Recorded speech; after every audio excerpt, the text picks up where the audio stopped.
अस्सलाम वालेकुम एवरीवन, कैसे हैं आप सब लोग। आई होप आप लोग सब खुश होंगे, मज़े में होंगे और अल्हम्दुलिल्लाह मैं खैर खैरियत से हैं। तो आज मैं बना रही थी चिकन चिंगीज़ी फिर से, क्योंकि बच्चों को ये बहुत ज़्यादा पसंद है। और जब बच्चों को पसंद होता है तो यही होता है कि जो उन्हें पसंद हो वही बनाया जाए। तो मैंने फिर यही बना लिया था। और वैसे काफ़ी देर हो गई थी तो मैंने है ना पहले इन्हें मैरिनेट कर रख दिया था। तो लेट की वजह से फिर मैंने इसमें ऑयल में ही फ्राई कर लिया था, क्योंकि तवे पर इसे सीखने में काफ़ी टाइम लग रहा था। तो मैंने इसे फ्राई कर लिया था क्योंकि टाइम ज़्यादा हो रहा था और बच्चों को खाना भी चाहिए था। तो फिर मैंने इसके ग्रेवी भी तैयार कर ली थी और उसमें वही बेसिक से स्पाइसेस डाल दिए थे। धनिया था, लाल मिर्च थी, हल्दी थी और गरम मसाला था, पिसा हुआ चाट मसाला था। और ये सब डालकर मैंने इसे मतलब ग्रिल कर लिया था।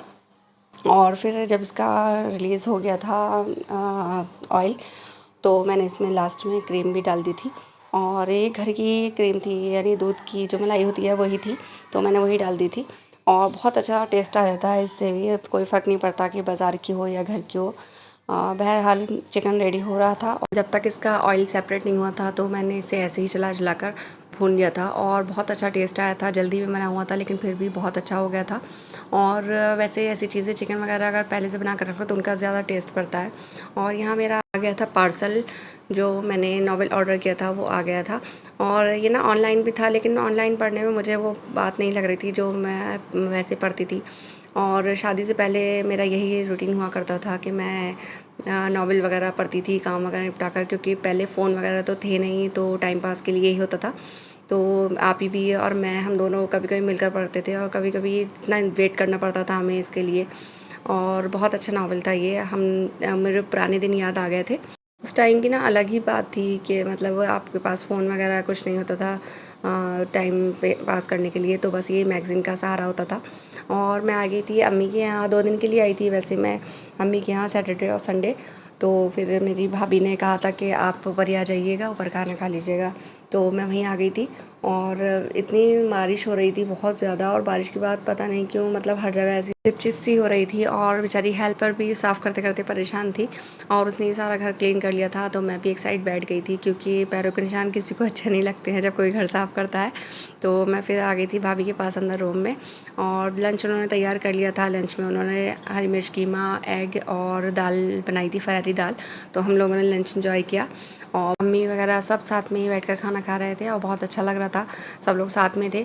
और ये मेरे भाई मुझसे बड़े हैं, मतलब 3rd नंबर पर हैं वैसे भाइयों में, लेकिन मुझसे बड़े हैं। और हम लोगों की ना बॉन्डिंग बहुत अच्छी है, बहुत ज़्यादा है। एक मुझसे छोटा है तो इन दोनों से मैं बिल्कुल फ्रैंकली मतलब हर बात कर लेती हूँ। और जो 2 बड़े भाई हैं तो उनसे थोड़ा रेस्पेक्ट वाला हिसाब है, तो उनसे इतनी ज़्यादा मतलब बात नहीं होती।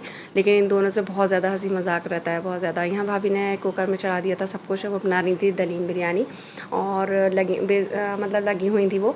और यहाँ पर बच्चे बैठे थे ड्राइंग रूम में, तो ये सब आपस में मजाक कर रहे थे, खेल रहे थे। और ये ना मतलब ये है घर की जान हानिया। ये बहुत ही प्यारी है, बहुत क्यूट है, बहुत ज़्यादा। इसकी ना मतलब हर बात इतनी अच्छी होती है कि मतलब हम लोग बहुत ज़्यादा बाद में भी इसको मिस करते हैं कि हानिया ऐसे बोल रही थी, हानिया ऐसे बात कर रही थी। और इतना मतलब बहुत ही अच्छी है, बहुत ज़्यादा। और ये मेरी बड़ी भतीजी है। ये सब आपस में मेरी बेटियों की मतलब हम हैं तो दोनों की मतलब जोड़ियाँ बनी हुई हैं। और फिर लग गया था खाना, हम लोग खाना खाने लगे थे और जेंट्स खा चुके थे। उसके बाद हम लोगों ने शुरू किया था। दलीम बहुत ही अच्छा था, बहुत टेस्टी लग रहा था खाने में। और फिर जब अगर बारिश हो रही हो और थोड़ा सर्दी का सा मौसम हो तो ना दलीम बहुत अच्छा लगता है। तो हमने फिर खाना एंजॉय किया और फिर हमने कर ली थी घर की वापसी।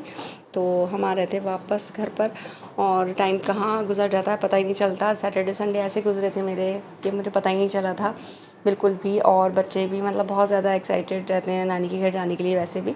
तो उनका भी बस मतलब आ गए थे। अब मुझे कुछ ये भी होता है कि बस अब सुबह को स्कूल जाना है, जल्दी चलें।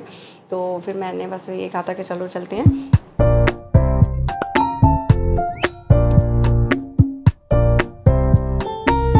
जो ने घर आकर जल्दी से अपना बैग सेट कर दिया था। सैटरडे में ये लोग स्कूल से नानी के घर आए थे, तो मैंने इनको बोला था कि जब आप लोग नानी के घर आओ तो अपना टाइम टेबल लगा कर आना। लेकिन इन्हें आने की इतनी जल्दी थी कि ये ऐसे ही आ गए थे। और अब मैंने रात में इनसे बोला था कि जल्दी से अपना टाइम टेबल सेट कर लो, क्योंकि सुबह में इतनी जल्दी मची हुई होती है कि बिल्कुल भी मतलब कुछ ना कुछ फिर रह जाता। तो इस सच था कि आप अभी सेट कर लो। और वैसे भी मतलब आमतौर पर मैं रात में ही इनके बैग सेट करवा लेती हूँ। और मैं सुबह में जा रही थी बच्चों को भेजकर स्कूल अपने हस्बैंड के साथ, जहाँ पर हमारा घर कंस्ट्रक्शन का काम चल रहा है वहाँ जा रही थी। तो हस्बैंड बोल रहे थे कि जा मेरे हॉस्पिटल जाने से पहले एक राउंड वहाँ चलना मेरे साथ, और ताकि ये अपने आप देख लो कि कुछ होना है, कुछ करना है। तो मैं वहाँ जा रही थी और सुबह का टाइम ना था, ना तो ज़्यादा रश भी नहीं था, बस बहुत कम भीड़ थी। तो हम लोग जा रहे थे वहीं पर।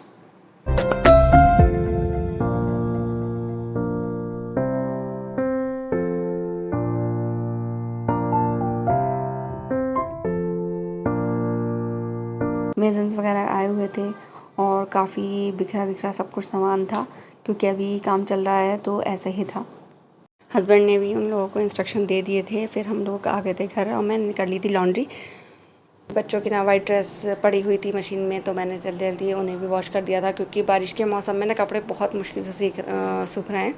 तो उनको सुखाने का भी एक टेंशन रहता है कि धूप निकल जाए तो फ़ौरन। तो यहाँ बहुत अच्छा मौसम हो रहा था, छत पर धूप भी निकली हुई थी, तो मैंने फ़ौरन से कपड़े धोकर डाल दिए थे।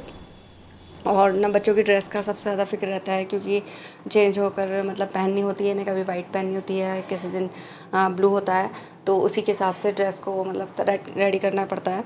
और मैंने जल्दी जल्दी कपड़े वॉश कर फिर सुखा कर इन्हें फ़ोल्ड भी करके रख दिया था। तो मेरा यहाँ काम निमट गया था, जो सबसे बड़ी मेरी टेंशन थी। ये थी नेक्स्ट डे की क्लिप। मौसम इतना अच्छा हो रहा था, आजकल बहुत ज़्यादा मानसून चल रहा था, तो बारिश का सा भी मौसम रहता है, बहुत अच्छा लगता है। मुझे तो वैसे भी ऐसी चीज़ें बहुत ज़्यादा अट्रैक्ट करती हैं, तो मैं फ़ौरन इसे एंजॉय करने छत पर चली गई थी। चाय बनाई थी मैंने, और मुझे ना ऐसे सीन बहुत ज़्यादा अट्रैक्ट करते हैं, बहुत ज़्यादा। और मैं अल्लाह ताला की हर उस नेमत का शुक्र अदा करती हूँ जो उसने हमें नवाजा है। मतलब इतनी अच्छी हवा चल रही थी, बादल थे, तो इतना प्यारा मौसम लग रहा था। तो बस मैं अल्लाह ताला की कुदरत को ही देखती हूँ, निहारती रहती हूँ कि हाँ वाकई कितनी अच्छी हैं सब चीज़ें। और हस्बैंड होते हैं तो उन्हें भी ज़बरदस्ती ले आती हूँ अपने साथ। अगर उन्हें कुछ काम भी होता है तो मैं बोलती हूँ कि नहीं आज ऊपर चलना है, और मैं समझाया करते हैं, तो वो भी मेरे साथ आ जाते हैं। और ऐसे मौसम में ना चाय का तो बहुत ज़्यादा अच्छा कॉम्बिनेशन है, तो ये बहुत अच्छी लगती है। चाय पिएँ या पकौड़े वगैरह खाएँ।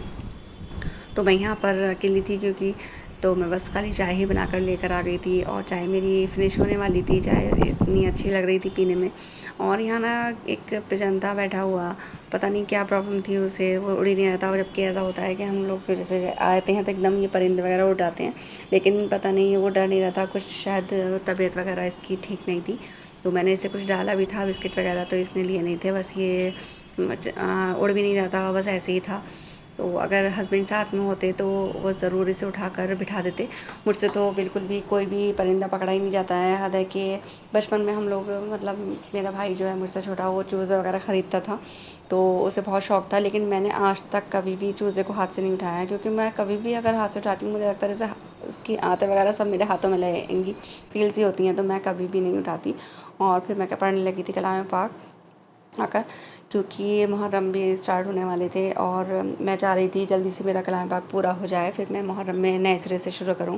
क्योंकि जैसे हम रमज़ान में पढ़ते हैं इतनी तवज्जो से और लगातार पढ़ते हैं, तो ऐसे मुहर्रम भी हमारे लिए बहुत ज़्यादा अहम महीना है, और हमारे हुज़ूर पाक के नवासों का शहादत का महीना है। तो मुझे ये था कि मैं जल्दी से ये पूरा कर और एक मुहर्रम में कलाम पाक अपना पूरा कर लूँगी। और ज़्यादा दीन के बारे में अवेयरनेस होने के बाद भी हाँ कुछ लोग ऐसे हैं जो मुहर्रम के महीने को एकदम मतलब न्यू ईयर की तरह सेलिब्रेट करते हैं, एक दूसरे को विश करते हैं। बिल्कुल गलत है, ये बहुत ज़्यादा गलत है, क्योंकि ये इसमें हमारे नबी के नवासे शहीद हुए थे, तो बहुत ज़्यादा अफसरदा मतलब है। मैंने मौलाना तारिक जमील साहब का बयान भी सुना था इसके मुतालिक, तो उन्होंने भी यही कहा था कि हमारे तो साल की शुरुआत ही अफसोस और गम से होती है। तो बहरहाल मैं यहाँ पर खरीद रही थी अपनी भतीजी के, बेटी हुई थी उसकी, तो उसके लिए कपड़े, क्योंकि अभी तक हम लोग गए नहीं थे, वो बॉम्बे से आई हुई थी तो भाभी के यहाँ, तो हम लोग वहीं जा रहे थे। आप ही ने और मैंने 2 सूट डिसाइड कर लिए थे, तो हम वहाँ लेकर चले गए थे। और बच्चों ने मंगा लिया था पिज़्ज़ा अपने लिए, क्योंकि काफ़ी टाइम हो गया था इन्होंने कुछ ऑर्डर नहीं किया था। तो अब ये लोग ये इसको डेकोरेट कर खा रहे थे। तो मिलती हूँ आपसे अगले ब्लॉग में, तब तक के लिए अल्लाह हाफ़िज़, अपना ख्याल रखिएगा और दुआओं में याद रखिएगा।